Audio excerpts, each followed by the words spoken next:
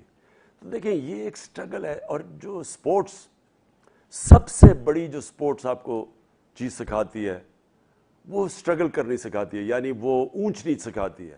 وہ آپ کو سب سے بڑی چیز کیا سکھاتی ہے کہ زندگی ایک سٹریٹ لائن میں نہیں جاتی, زندگی اونچ نیچ کا نام ہے. یعنی آپ کو اچھے وقت آتے ہیں, برے وقت آتے ہیں. اور جو سپورٹس جو چیمپئن ہوتا ہے وہ بنتا ہی چیمپئن تب ہے جب وہ برے وقت کو سنبھال لے. اچھے وقت بڑا آسان ہوتا ہے سب بھی, بلکہ اچھے وقت پہ جب ہوتے ہو تو آپ کو سارا وقت ذہن میں آنا چاہیے کہ یہ برا وقت بھی آ سکتا ہے. تو آپ ہر چیز کے اچھا وقت جو ہے یعنی جو اب آپ کی پیک ہے اس کو بہتر کرتے جائیں. لیکن جو ٹیسٹ کیریکٹر کا ٹیسٹ ہوتا ہے برے وقت میں ہوتا ہے. تو برے وقت میں جو ہاتھ کھڑا کر دیتا ہے وہ ہار جاتا ہے. جب انسان ہار نہیں مانتا تو وہ پھر برے وقت سے سیکھتا ہے. اور جب آپ کا ڈاؤن سائیکل آتا ہے تو آپ زیادہ مضبوط ہو کے اوپر آتے ہیں. تو کوئی یعنی یہ یاد رکھیں کہ آپ ہارتے تب ہیں جب آپ ہار مان جاتے ہیں. تو میری زندگی میں تو ہار ہے ہی نہیں, یعنی ہار ماننا ہے ہی نہیں. تو میرے لیے تو اونچ نیچ ہوتی ہے, اور جب نیچ ہوتی ہے, مثلا میں نے 3.5 سال میں زندگی میں وہ سیکھا جو میں نے اتنی سٹرگل میں نہیں سیکھا. لیکن اس وقت یہ وقت ہے, اس میں ابھی سے میں تیاری کر رہا ہوں کہ مجھے اگر اللہ پھر موقع دے گا تو میں نے کیا کیا چیزیں شروع میں ہی کرنی ہیں. کیونکہ آتے ساتھ ہی ملک کو جدھر آج ہم کھڑے ہیں, ہم نے اب کیسے اس کو اوپر لے کے جانا ہے. کون سی میں نے جو پچھلی 3.5 سال میں ایکسپیرینس کی چیزیں میں کدھر میں نے غلطیاں کی, کون سی چیزیں تھیں جو کہ اگر آپ شروع میں نہیں کریں گے تو کرنا بہت مشکل ہو جاتا ہے. تو آپ کو شروع میں اگر آپ میجر سٹیپس, اپنی میجر ریفارمز شروع میں کر دیں تو اس کے بعد وہ اس کا اپنا مومنٹم بن جاتا ہے. لیکن ایک تو مجھے چیلنجز اتنے زیادہ تھے, یعنی اکانومی کا اتنا بڑا چیلنج تھا کہ, اور پھر ہماری اتنی کم ایک کولیشن گورنمنٹ, وہ سارا وقت ہم وہ گورنمنٹ ہی سنبھال رہے ہوتے تھے. اس کو کبھی کوئی بلیک میل کر رہا ہے, کبھی کوئی کر رہا ہے. ایک تو وہ سنبھالنی بڑی مشکل تھی. پھر ہماری ٹیم نہیں تھی, پہلی دفعہ آئی تھی. پھر کرائسس بہت تھے. تو اس لیے سیکھا میں نے بہت, اور انشاءاللہ جب بھی اللہ موقع دے گا تو مجھے پتا کہ شروع میں ہم نے اب پہلے کیا کیا مین ریفارمز کر رہی ہیں. السلام علیکم خان صاحب. I'm Rabani Akhundzada from Seattle, USA. Professionally, I'm a scientist and organizational development leader. اگر ہم کے پی کے اندر 9 سالوں اور فیڈرل کی 3.5 سال کی دوری حکومت کی کرٹیکل انالیسس کریں تو ہمیں گورننس سسٹم کے اندر واضح گیپ نظر آتا ہے. اگر ہم اس گیپ کی روٹ کاز انالیسس کریں تو ہمیں معلوم ہوتا ہے کہ P T I as an organisation کے اندر گراؤنڈ لیول پر لیڈرشپ ڈیولپمنٹ پر کام نہیں ہو رہا.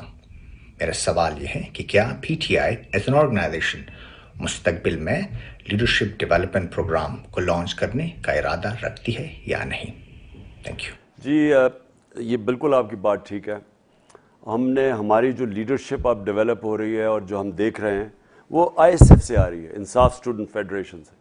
اور مجھے بڑی خوشی ہے کہ مثلا ایک تو مراد سعید جو کہ جنہوں نے شروع کی تھی انصاف اسٹوڈنٹ فیڈریشن, لیکن وہ بڑے اچھے, میں دیکھ رہا ہوں کہ وہ آئیڈیالوجیکلی بالکل سمجھتے ہیں کہ ہمارا ہم کیوں سیاست کر رہے ہیں, کس طرح کا پاکستان. تو ان کی آئیڈیالوجی بالکل صحیح آ گئی ہے.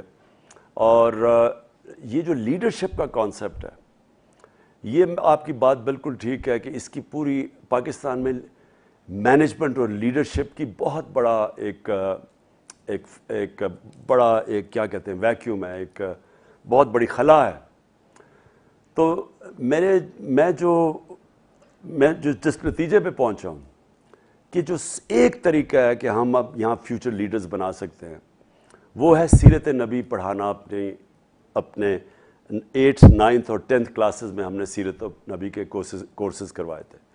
میرا یہ ایمان ہے کہ جب آپ نبی صلی اللہ علیہ وسلم کی زندگی سمجھ جائیں, اور ان کی دنیا میں کبھی ایسا کوئی لیڈر نہیں آیا, تو ان کی جو لیڈرشپ کی کوالٹیز ہیں وہ اپنے بچوں میں ڈال دیں. اور یعنی اسکول سے شروع ہوں اور پھر کالجز اور یونیورسٹیز میں ڈبیٹس ہوں اس کے اوپر. یہ جو میں نے القادر یونیورسٹی یہاں سیٹ اپ کی ہے, اس کے اندر سب سے امپورٹنٹ ایک تو ہم نے صوفیزم کے اوپر, کیونکہ ہماری بہت بڑی تعداد ہے لوگ یہاں, بڑے صوفی ہمارے کرام تھے, بڑے بڑے نام تھے, تو ان کی اتنی بڑی فالوئنگ ہے. تو لیکن ان کی ہم نے ریئلائز کیا کہ لوگوں کو سمجھ ہی نہیں ہے ان کی میسیجز کیا تھی. تو ایک تو خیر وہ اس میں, لیکن ایک سیرت نبی یعنی جو لیڈرشپ کا کانسیپٹ ہے اسلام کے اندر, جو نبی صلی اللہ علیہ وسلم کی لیڈرشپ کی اگزامپل تھی. کیونکہ وہ آپ یہ یاد رکھیں کہ جب وہ دنیا سے گئے ہمارے نبی صلی اللہ علیہ وسلم, تو کبھی اس چھوٹے ٹائم میں دنیا میں اتنے عظیم لوگ نہیں آئے جو اس ٹائم پہ آئے ہیں. یہ تاریخ کا حصہ ہے کہ ہر کوئی ایک عظیم انسان بن گیا. یعنی وہ جو کانسیپٹ ہے جو اقبال کا شاہین ہے, اقبال کا شاہین ہوتا ہی لیڈر ہے.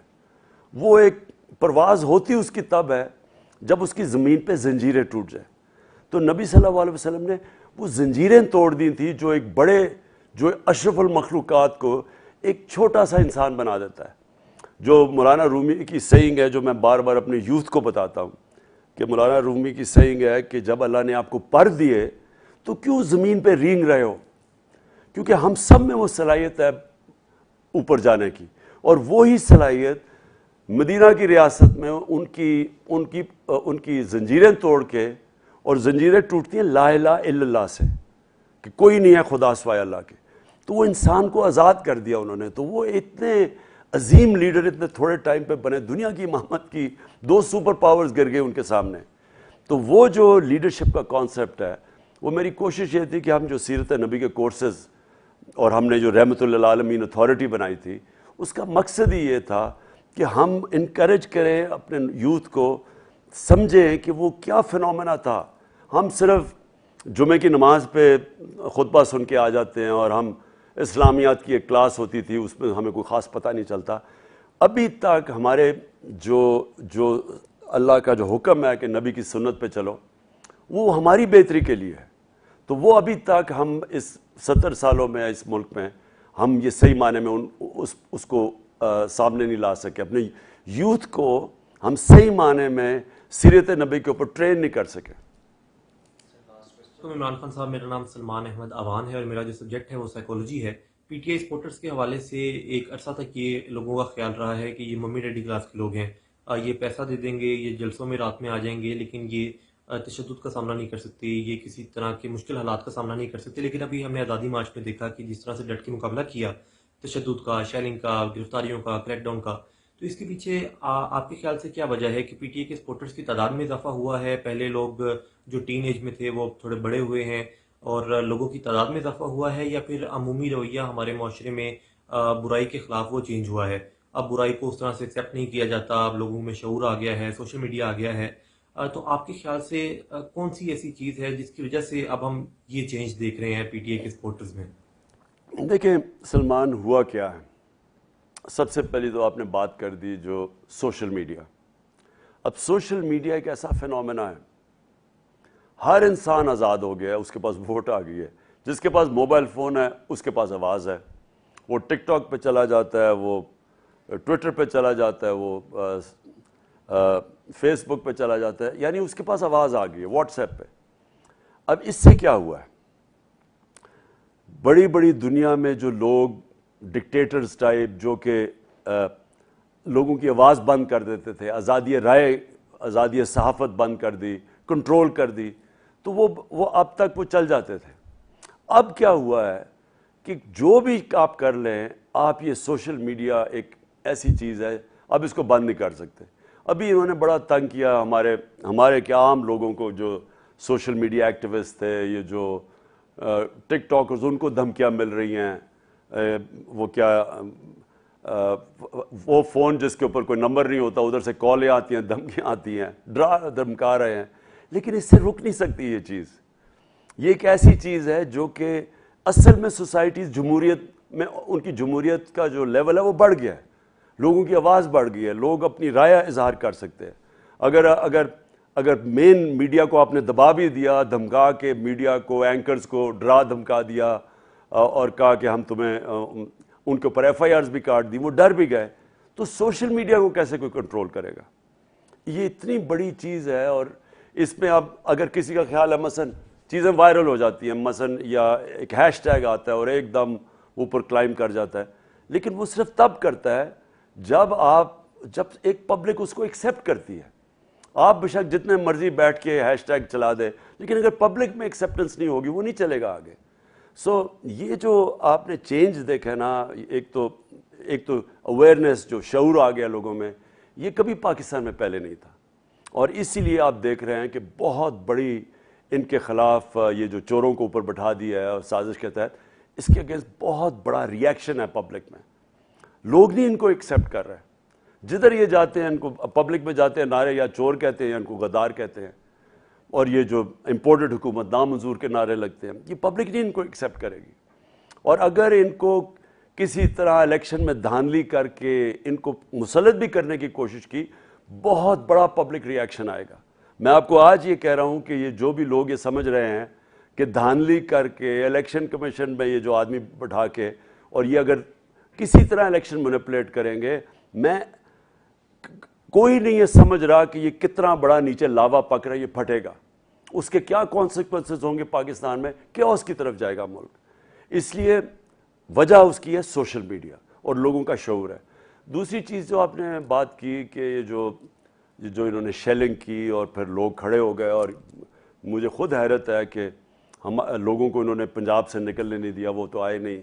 زیادہ تر تو لوگ اندر، انہوں نے شیلنگ اتنی کی کہ لوگ ڈر بھی گئے. اس کے باوجود جس طرح پبلک نکلی، خود ہی نکلی، ہم نے نہیں نکالا ان کو. لبرٹی چوک میں، لاہور میں نکلی، یہاں کراچی میں نکلی، اور ادھر نکلی ڈی چوک پہ. ایسے تو کبھی پبلک نہیں نکلی، خود ہی پبلک سڑکوں پہ آئی، اور پھر اس پبلک نے مقابلہ کیا. انہوں نے جو شیلنگ کر رہے تھے، وہ پبلک پیچھے ہٹتی تھی پھر آگے آ جاتی تھی. ایسے کبھی پاکستان میں نہیں ہوا، اور یہ بڑی خوشائن چیز ہے.